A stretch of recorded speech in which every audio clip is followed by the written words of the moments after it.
என்னை பத்தி நீங்க கவலைப்படுறப்போ உங்களை பத்தி நான் கவலைப்படக்கூடாதா? என் நிலைமை பார்த்தே இல்ல.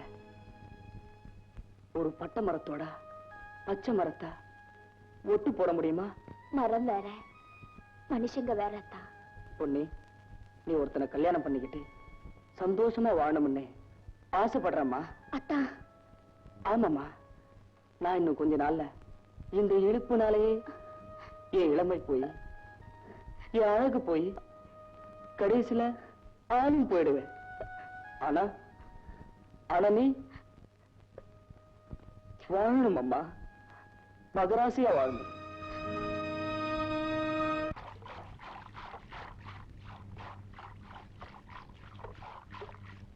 நீ படிச்சவன் எப்படி வாழ்ந்துருவேன்.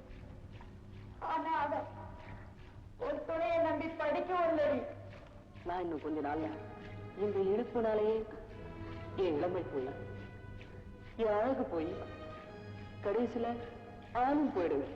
ஏமா கெட்டு போனவளுக்கு இது வரைக்கும் நான் என்ன தண்டனை கொடுத்துருக்கேன்?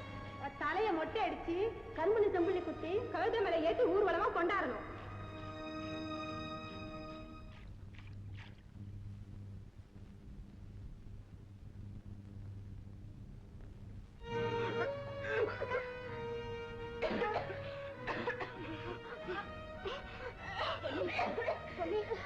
என்னமா என்னமோ குமட்டுதா? ஏ தெரியல, அதனால ஒரே மயக்கமா வருது, நல்லா சுத்துது.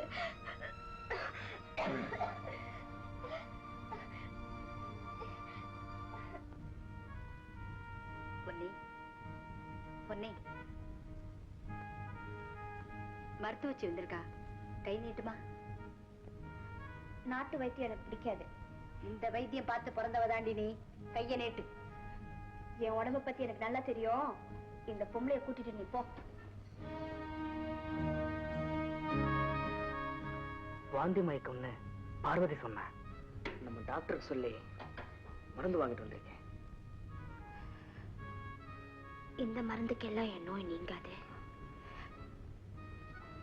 நான் குணமாகணும்னா செத்து போன ஆனது வரணும். எனக்கு எதுவுமே புரியல. ஏண்டா மருது, ஒருவேளை வாயில வயித்துல ஆமாண்டா, சில சமயம் நம்ம நம்பிக்கையை நம்மள ஏமாத்திரும். பொன்னியும் காதலிச்சிருக்காப்பா. காதலிச்சிருந்தா காதலிச்சவங்க எல்லாரும் ஒன்ன மாதிரி எடுத்துருவாங்களா? தப்பு தட்டா எதுவும் நடந்திருக்காதா? பொண்ணு அப்படிப்பட்ட இல்லத்தே, அப்படிப்பட்ட இல்லத்தே. சரிடா, இப்ப அவ வாந்தி காட்டி குடுக்கலனா இன்னும் கொஞ்ச நாள் அவ வயரை காட்டி கொடுத்துட்டு போகுது.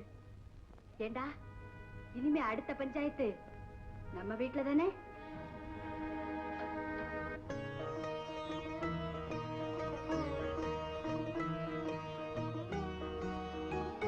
பொன்னி,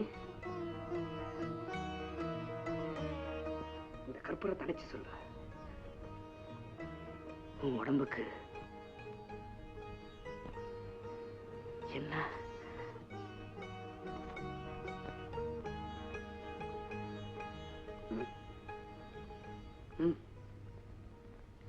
சொல்ல.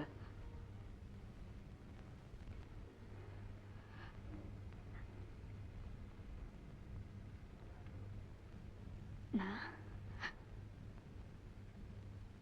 கர்ப்பமா இருக்கேன்.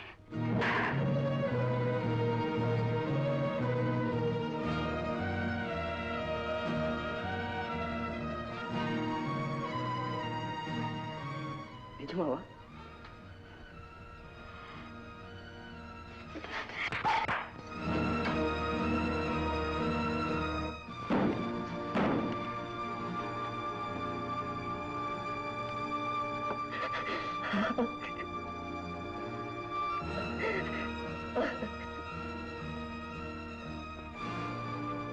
பொன்னி, பொன்னி. அத்தே, அவ பேர சொல்லாத.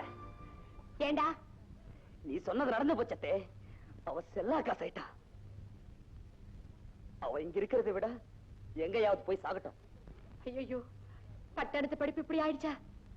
அம்மா, பொன்னியக்க போய் சொல்லிச்சுமா. நான் உண்மையை சொல்றேன்.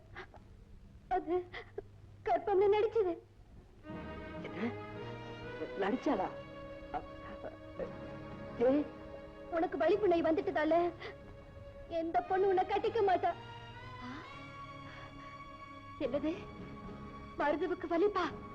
அப்புறம் உங்களோட காலமெல்லாம் வாழணும்னு பொன்னியக்கா நினைச்சிச்சு. நீங்களும் அவளை வேற ஒருத்தர் கட்டி வைக்க நினைச்சீங்க. இப்படி ஒரு அவமானத்தை சுமந்துட்டு தான் சொன்னா ஊர் பஞ்சாயத்துல இருந்து அவளை காப்பாத்துவீங்க, நீங்களும் அவளை கட்டிக்க முன்வருவீங்கன்னு அவ நம்புனா. உங்களை வாழ வைக்கத்தான் அவ இப்படி ஒரு அவமானத்தை ஏத்துக்கிட்டா. ஆனா நீங்களும் சுலபமா சாக சொல்லிட்டீங்க. பொன்னி, பொன்னி,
அத்தா